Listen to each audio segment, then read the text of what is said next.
अब क्रिकेट की बात करना भी बहुत जरूरी है क्योंकि सारे मौजूआत हैं भाई। अलग सुबह आपको एक पूरा एक रिसाला रखना होता है ना आपके सामने एक्सप्रेसो की सूरत में। काबिल फखर जमान की बात करेंगे हम, क्योंकि हम नहीं थे ना 2 दिन, तो हमने कहा भी बात लाजमी हम करेंगे। फखर जमान ने फिर किया कमाल, नामुमकिन को मुमकिन कर दिखाया और बहुत अरसे के बाद हरमला इतना प्रॉमिसिंग किस्म का चेज हमने देखा है पाकिस्तान की तरफ से। न्यूजीलैंड को दूसरे वनडे में पाकिस्तान ने जबरदस्त तरीके से हराया। इस वनडे सीरीज में पाकिस्तान को 2-0 की बढ़तरी हासिल हो गई और पाकिस्तान ने 337 रन का हदफ हासिल कर लिया। और इसको कुछ नहीं समझा पाकिस्तान। ये टीम ये कर सकती है, हार्ट अटैक वाली टीम। कभी 100 से नीचे, कभी 300 प्लस और 10 गेंदें पहले ही मैच खत्म कर दिया। फखर जमान के छक्के हो चौके हो, मार मार कर उन्होंने बॉलर्स की जो कि ना लाइन लेंथ वो बिगाड़ दी।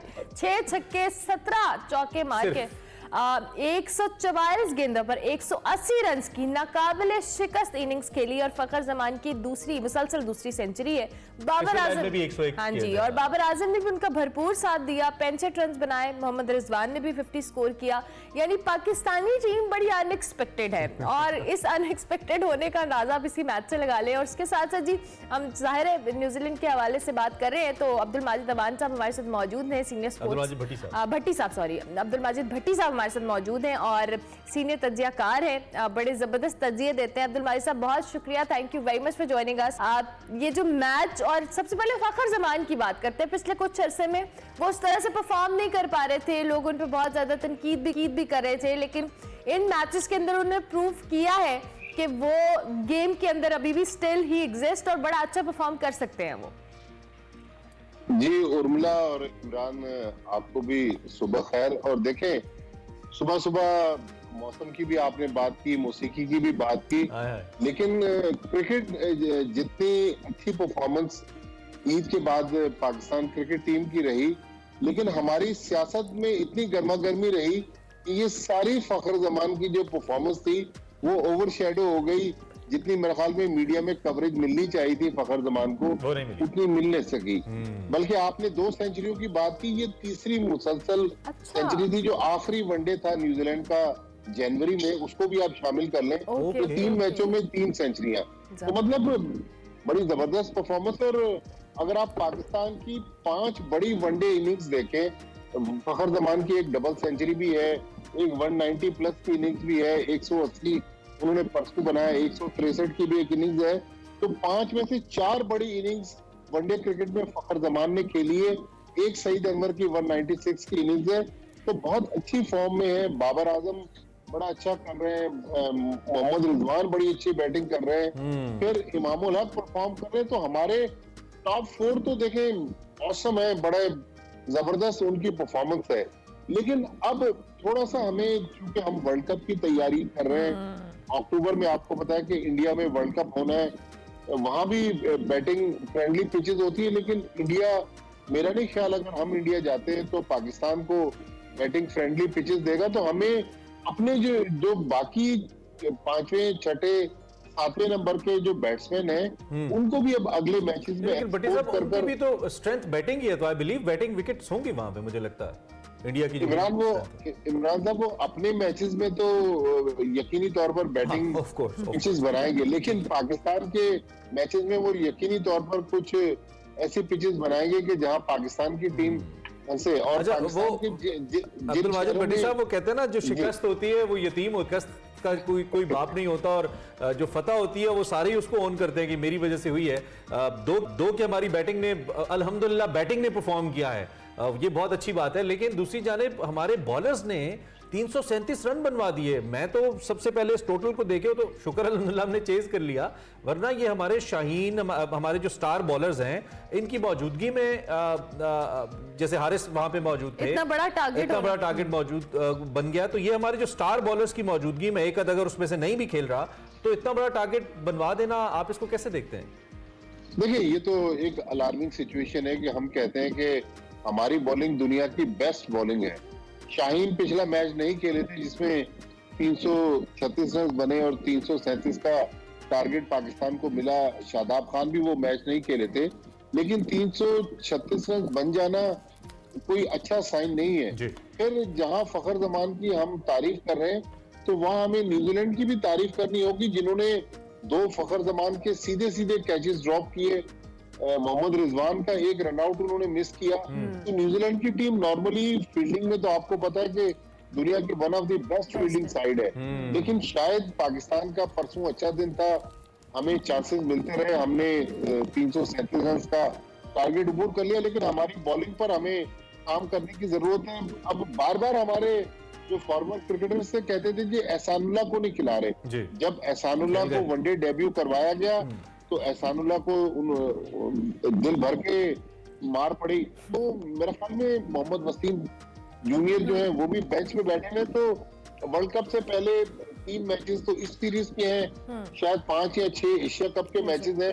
तो 8-9 मैचेस में मेरे ख्याल में हमारी जो बेंच स्ट्रेंथ है उसको ट्राई करने की जरूरत है। अच्छा, माजिद साहब, आपने पहले अपने बात में कहा था कि पाकिस्तानी टीम के लिए ये तैयारी का आखिरी मौका है वर्ल्ड कप से पहले, और जिस तरह से पाकिस्तानी टीम की बॉलिंग लाइन है, बैटिंग है, हम अभी भी बहुत सारी चीज़ों में कंफ्यूज होते हैं और बेंच स्ट्रेंथ को आजमाने के चक्कर में हम बहुत सारे एक्सपेरिमेंट्स भी करते हैं।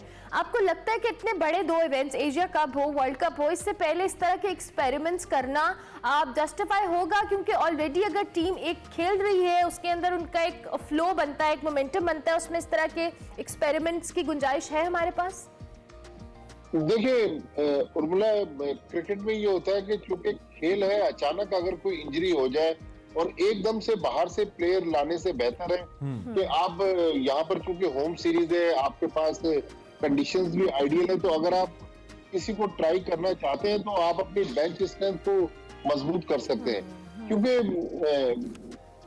वैसे तो बिल्कुल आपकी बात ठीक है कि कंसिस्टेंसी बहुत अच्छी चीज है। इंडियन टीम को ही आप ले लें या ऑस्ट्रेलिया को ले लें, वो जब खेलने को आते हैं और मैच जीतने को आते हैं, फिर ये नहीं देखते कि हमने 2 मैच जीत लिए, अब अगले 3 मैचेस में अपने बाहर के प्लेयर्स को डाल दें। वो अंग्रेजी में कहते हैं ना, ब्रूटल होकर वो परफॉर्मेंस देते हैं। और 5 के 5 मैचेस पाकिस्तान अगर जीत जाए तो पाकिस्तान को एक और एजाज मिल सकता है कि पाकिस्तान की टीम वनडे क्रिकेट में आलमी रैंकिंग पर नंबर 1 आ जाएगी। नंबर 1 आ सकती है। तो ये एक और अचीवमेंट है। तो मेरे ख्याल में अगर मैं बाबर आजम की जगह हूँ और मुझसे कोई पूछे तो मैं तो 5 मैच जीतकर पाकिस्तान को नंबर 1 देखना चाहूंगा। आप तो सहाफी हैं, बाबर आजम की जगह हो तो हर तनकीद का जवाब दे रहे हो, मुझे लगता है वो तो चुप कर जाते हैं। वो असल में थोड़ा सा बोलने का भी फन आना चाहिए ना, ये भी एक बल्ला बोलता है, जितना अच्छा बोलता है उतने अच्छा वो अपने मामलात को डिस्क्राइब नहीं कर पाते। अच्छा भट्टी साहब, आप जर्नलिस्टिक पॉइंट ऑफ व्यू से जरा बात कर लेते हैं। एशिया कप के हवाले से क्या इनसाइड चल रहा है जी इस वक्त, क्योंकि खबरें तो बड़ी मुख्तलिफ किस्म की आ रही हैं और वेन्यूज तब्दीली से लेकर फिर पाकिस्तान की जो स्ट्रैटेजी सामने आ रही है। हमें मालूम है कि सोशल मीडिया का पेट भरने के लिए या मीडिया का पेट भरने के लिए स्टैंड्स और होता है, अंदर खाने खबरें कुछ और होती हैं। आप बड़े कनेक्टेड जर्नलिस्ट हैं स्पोर्ट्स को लेकर, क्या हमारे पास है एशिया कप में, क्या पक रहा है जी इस वक्त? देखिए इमरान साहब, मुझे लास्ट वीक मेरे एक इंडियन दोस्त ने बड़ी एक पक्की खबर दी, वो आपसे शेयर कर लेता हूँ। अगर गलत हो गई तो फिर एडवांस में माजरत भी कर लूंगा, बल्कि कर लेता हूँ अभी एडवांस में माजरत की। वो कह रहे हैं कि इंडिया का जो इस वक्त मिजाज है, वो नजम सेठी साहब का जो हाइब्रिड मॉडल है वो तो मानने के लिए तैयार नहीं है। इंडिया कहता है एशिया कप श्रीलंका में खेलें, पाकिस्तान अपना जो टूर्नामेंट है वो न्यूट्रल वेन्यू पर शिफ्ट कर दे। फिर जो वर्ल्ड कप में पाकिस्तान के मैचेस हैं वो इंडिया के 3 शहर हैं, मोहाली, धर्मशाला और नई दिल्ली। वो कहते हैं कि ये तीनों शहर 3-3, 4-4 घंटे की ड्राइव पर हैं आपस में, और अगर लाहौर से भी आप ट्रेवल करें मोहाली के लिए तो हार्डली 4-4.5 घंटे लगते हैं। दिल्ली जाना चाहें तो इतना ही फासला है। तो पाकिस्तानी जो साफी जाना चाहें या पाकिस्तानी तमाशाई इंडिया जाना चाहते हैं, उनके लिए भी इन शहरों में ट्रेवल करना ज्यादा मुश्किल नहीं है। अगर आप बाय एयर ट्रेवल करें तो 35-40 मिनट की फ्लाइट है। तो ये एक खिचड़ी अंदरूनी खाना जो पक रही है, जो इंडियन क्रिकेट बोर्ड, आपको पता है कि सुपर पावर है वर्ल्ड क्रिकेट की, तो इंडिया तो ये बात कर रहा है, लेकिन सेठी साहब जो है वो अपनी बात पर कायम है। लेकिन हतमी फैसला अब आज मई का पहला दिन है, तो जून में आईसीसी मीटिंग होनी है लंदन में, वहीं पर एशियन क्रिकेट काउंसिल का भी इजलास होना है उसी की साइडलाइंस पर। तो मेरे ख्याल में 1 महीने में सिचुएशन क्लियर हो जाएगी, लेकिन आज तक जो सिचुएशन है वो मैंने आपसे शेयर कर दिया। Okay okay, interesting, very interesting. ठीक है, getting back to the domestic trip of New Zealand team, Karachi के क्राउड के हवाले से हमें बहुत कंसर्न्स हैं। इस शहर ने बहुत बड़े बड़े ब्रिलियंट क्रिकेटर्स हमें दिए हैं, ज़हीर अब्बास से लेकर बहुत किस किस का हम नाम लें और किस किस का ना लें, लेकिन थोड़ा सा पिछले कुछ अरसे से बड़ा फुकदान है, क्राउड नहीं रीच आउट कर रहा है नेशनल स्टेडियम को। इसको आप कैसे देख रहे हैं, और ये टिकट्स के हवाले से भी जो इस वक्त चहमगोइयां चल रही हैं, इस पर भी कुछ हमें बताइए। देखिए इमरान साहब, आप चूंकि लाहौर में रहते हैं, पिछले दिनों मैं जब PSL के लिए लाहौर आया हुआ था जी। तो मुझे याद है कि वो जो लिबर्टी, जो आपके ऑफिस से लिबर्टी की तरफ रोड जाता है, वहां पर एक अंडरपास बन रहा था। वहां पर हम देखते थे कि ट्रैफिक जैम है, लेकिन लाहौर में हमने देखा डाइवर्जेंस बहुत अच्छे थे। कराची का जो नेशनल स्टेडियम है, पता नहीं आपका कितना दोनों का लाहौर से कराची आना जाना रहा है। हुआ है बिल्कुल हमारा। तो नेशनल स्टेडियम के पीछे यूनिवर्सिटी रोड है, जिस पर रेड लाइन बन रही है मेट्रो की।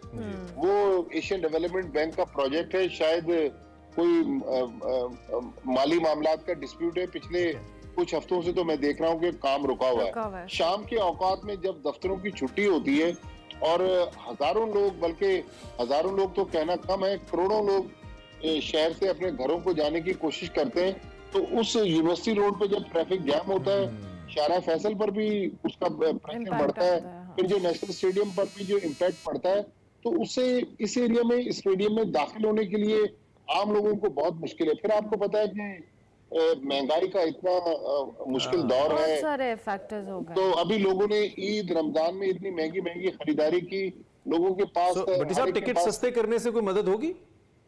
देखिए टिकट तो बहुत ज्यादा टिकट नहीं है, 250 का भी टिकट है, लेकिन मेरे ख्याल में गर्मी का भी मौसम है, 50 ओवर की क्रिकेट में लोगों का ना इस वक्त इतना शौक है। टेम्परामेंट नहीं रहा। वो T20 जिसमें मूवी हम देखने जाते हैं ना, 3-4 घंटे में सारी कौम को T20 की आदत ज्यादा पड़ गई है, हम समेत। हमें भी T20 मैचेस देखने में आसानी होती है, हम कहते हैं जी वही देख लें। ठीक हो गया, thank you very much Abdul Majid Bhatti साहब, आपने में ज्वाइन किया, क्रिकेट से बात कर रहे थे।